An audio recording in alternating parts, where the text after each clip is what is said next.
In 2022, a young Maori woman was hanging out with some friends. According to them, she took off running down the beach, never to be seen again. But strange clues lead many to believe that the men are not being truthful. I'm Charlie, and welcome to Crimelines.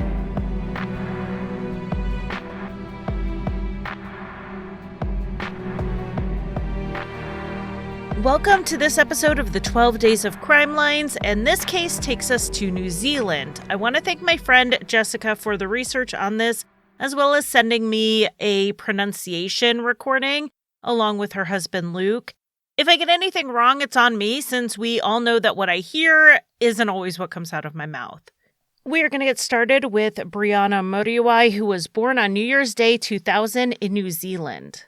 And she was the first child in a large family. She was born when her parents were still teenagers. After they had two more children, the family moved to Brisbane, Australia, where they had two more. It was while the family was living in Brisbane in 2009 that Breanna's father died by suicide.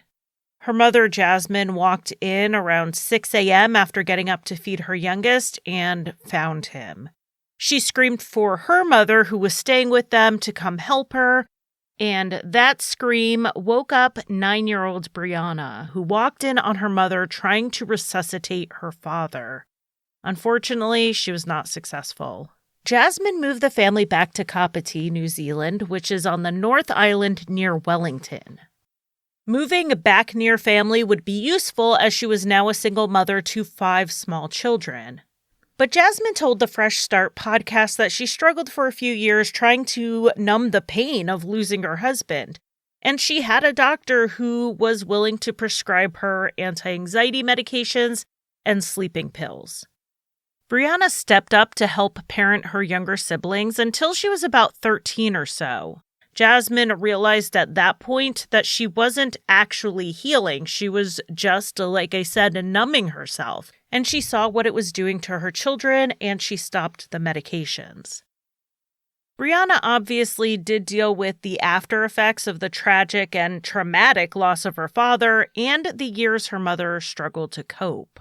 As she got further into her teen years, she dealt with bouts of depression, and Jasmine worried that she hadn't learned healthy coping mechanisms, and this was made clear when Breanna started drinking. But Breanna wasn't just turning to numbing herself. She was interested in healing in other ways, like meditation and even crystals. She was really looking for something that would help her. After trying to figure things out, Breanna decided to enroll in nursing school. She wanted to specialize in mental health care so that she could help others. She had worked as a care provider in a retirement home, which gave her some insight into the role of nurses. In 2022, Breanna was living with her grandmother, Susie, who she was very close to. She was actually very close to both her mother and grandmother, since they had both had a strong hand in raising her. To some extent, she and her mom grew up together. So during this time, we're talking mid-2022, Jasmine started noticing some changes in Breanna. The two would have a regular coffee or lunch, maybe dinner date to connect and catch up as life was busy. Breanna was working and going to school while Jasmine was working and raising her other kids, as well as being pregnant with baby number 7. Life was busy, but they were carving out time. But Breanna started missing those chances to sit down and talk, and Jasmine said in an interview that she would only have short answers for her and wouldn't really look at Jasmine when she would pry a little bit. They had been through something similar a few years before when Breanna was dealing with depression and had been drinking, so Jasmine was worried she was in a bad spot again. Of course, this didn't stop Jasmine from reaching out. Quite the opposite. She still tried to make time to meet with Breanna whenever she could. And on Friday, August 26th, 2022, Jasmine reached out to Breanna to try to schedule some time together, but she couldn't get a hold of her. She had trouble reaching Breanna that whole weekend, but it wasn't until Monday that Jasmine started to get worried. Breanna's grandmother, Susie, called Jasmine at work and said she needed to come over right away because something was wrong. Susie had found Breanna's purse on the front lawn, wet and sandy, but Breanna hadn't come home all weekend.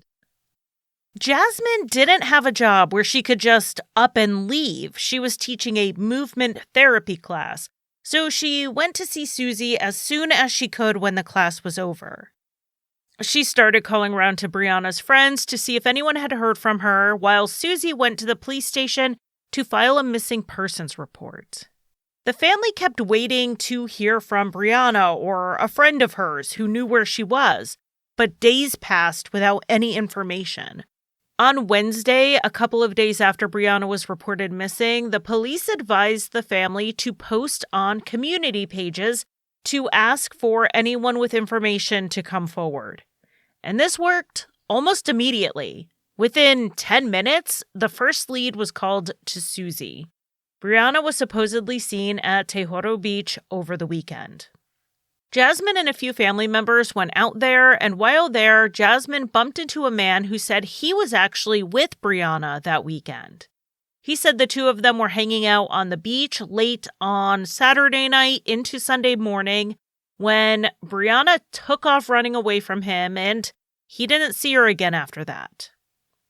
Breanna's phone had no activity since Saturday night, so it was either purposely turned off or the battery died.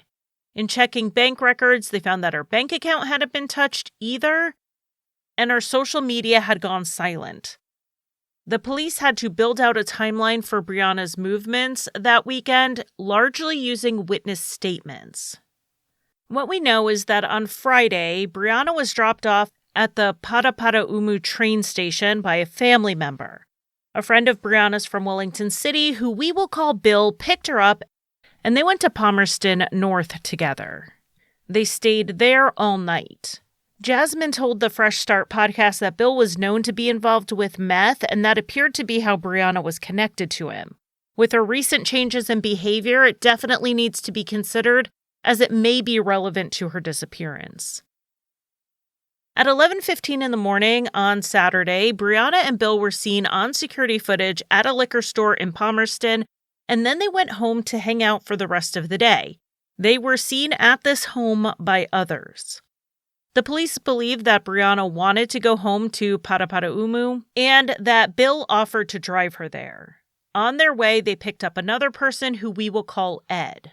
The drive from where they were to where Breanna wanted to go is about an hour and 20 minutes. For the record, both Bill and Ed's real names have not been made public through the mainstream media. They're definitely out there on social media and Reddit if you want to go look. But because the media hasn't officially named them, I don't know that their names are released for publication, so I do have to use pseudonyms. Though Breanna obviously knew Bill, this was the first night she had met Ed. Around 1 a.m., they stopped in Levin for a little while, and then they went to Otaki, which is where Bill was seen on ATM CCTV withdrawing $250 from Breanna's account. After the ATM stop, the car was then seen outside a hunting and fishing store not far from the ATM. They then pulled out and continued south, eventually stopping at Hyde Park near Te Horo Beach, where they met yet another person. It doesn't sound like this person got into the car and did not continue on with them. Ed, Bill, and Breanna then supposedly continued to the beach and parked on Sea Road, which has beach access. In spite of what Breanna's family were first told about how Breanna was at the beach with only one man, this new story was that she was there with both Ed and Bill. According to the men, they hung out for a while before Breanna got angry at Bill and/or Ed and took off running down the beach. They said they went to look for her, but they couldn't find her, and they left the beach around 4 a.m. Later that same morning, a dog walker on the beach came across something odd. It was a purple suitcase just lying there near the Sea Road beach access where the men said they entered the beach with Breanna. With the suitcase was a handbag and, according to some reports, also a cell phone. Not knowing if this was anything, but thinking it was a little strange, the dog walker photographed everything and then later reached out to the police to report what they had found.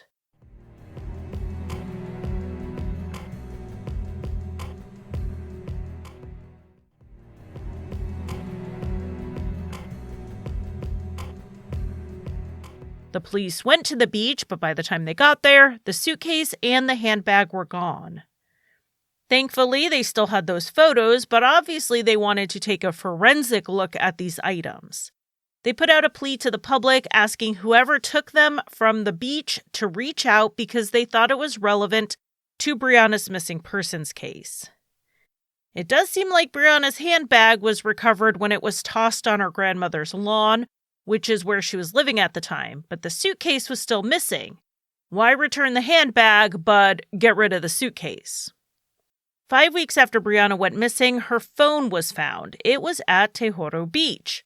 One source said it was waterlogged, but then it was revealed later that the police were able to charge it and turn it on, attempting to get information from it. This has led Breanna's mother to believe that the cell phone had not been at the beach that whole time. 5 weeks with exposure to sand and water made it seem unlikely the phone would have ever turned on again. So it was possible it had been dumped at the beach later. With the discovery of the phone, the police urged those in the area, and particularly those walking on the beach, to keep an eye out for anything. Even if they think it's nothing and it's just a shoe or a pair of shorts, they needed to call it in just in case it was relevant to Breanna's case. It ended up taking about 5 months before someone came forward about that suitcase. A man we will call Barry reached out to Jasmine and said he was the one who took the items off the beach. Jasmine was smart enough to record this conversation.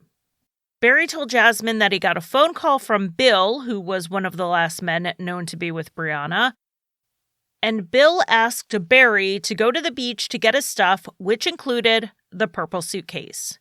Barry went out there and called Bill while he was at the beach so he could be directed to the items he was looking for. He found the suitcase with the purse on top of it. The purse didn't have much in it except sand and a face mask. New Zealand did still have their mask mandate until September of 2022. Beyond the suitcase and the purse, Barry said there was a black shirt nearby that looked like a woman's top. And inside the suitcase, he saw gray track pants and a white shirt. Bill asked Barry if his pants were there, so Barry walked around to look for them. But Bill said to just look around quickly for anything else and then get the suitcase and the purse and leave. Barry then took whatever he could find and left, and he had no idea what happened to the things after he handed them over. Now, the police are still actively seeking witnesses in this case. They want to talk to anyone who saw Bill's silver Peugeot on the night of August 28th, 2022, in the areas of Kimberley Reserve, Otaki Main Road, Hyde Park, Te Horosi Road Beach Access, the area of Peka Peka, and the former Marycrest School area. They're also interested in anyone who saw an early model green Honda that was in the area in the early morning hours of Monday, August 29th, and it appears, reading between the lines, that this may have been another car that Bill had access to. They also want to speak to 3 people who were on the beach that morning who Ed and Bill may have talked to as they looked for Breanna. The only way the police would know if the 2 men spoke to anyone would be if Bill and or Ed had mentioned it. So if these 3 people exist, they may have more information than they think they have. Speaking of other possible witnesses, if Breanna ran away from the men and didn't have her phone on her, it stands to reason she would have asked to use someone else's phone. So the police also want to talk to anyone on the beach early that morning who may have encountered a young woman matching Breanna's description, and they want them to call immediately. Within pretty much the first 3 months of the investigation, the police were not treating this just as a missing persons case, but likely a death investigation, which did take several more months for her family to fully accept. The family did organize their own searches for Breanna, including at Horseshoe Bend Reserve, which is between Palmerston and Te Horo, and they continue to advocate for her, with Jasmine having turned to social media to make her pleas. I saw some commenters on Reddit thinking that the family was looking for vigilante justice with some of their efforts, but I think that is a misreading of the situation. The reason the family is basically conducting their own investigation is that they don't believe the police have been doing enough to move this case forward. They don't want their own vigilante justice, they just want justice. Jasmine has also used social media to make direct pleas to those who know what happened to Breanna to get word to the family somehow of where she is. They will go and get her so she can have a proper burial, and the people responsible can just move on with their lives. At this point, Jasmine wants her daughter's body back. In addition to advocating for this case, Jasmine has turned to advocating for all unsolved cases, and she organized a march in June of 2023. The goal was to bring awareness about unsolved cases of the missing and murdered. Awareness not just to the public, but also to the government. More than a year after Breanna disappeared, the search for her continues. Signs are still being posted in all of the areas Breanna was last seen, and my researcher Jess told me she even sees signs where she is. And it's important that that search is expanded out from the physical beach. The information that Breanna went missing from the beach comes from Bill and Ed. That's it. Literally the two persons of interest. There are no independent witnesses, as far as we know, that place her there. The truth is, Breanna may never have been on that beach at all, and her things were put there to keep the police looking in that area. Or maybe they were put there so the authorities would think her body was in the water and there was no use searching for it. Jasmine has her own theories on what happened, as do the police, and the men we have called Ed and Bill remain at the center of those theories. The New Zealand police have said that this case is solvable and that there is someone or multiple someones who have the information that would solve it. They have made few public comments recently about the case as the investigation is ongoing, and it really does sound like they just need another piece or two to come together to bring this case to a close. There is a $10,000 reward for the recovery of Breanna's remains. Anyone with information, if you are in New Zealand, you can call 105, the non-emergency police number. If you have information that you want to provide anonymously through Crime Stoppers, call 0800-555-111. If you're outside of New Zealand, the country code is 64, and I'll leave this information in the show notes.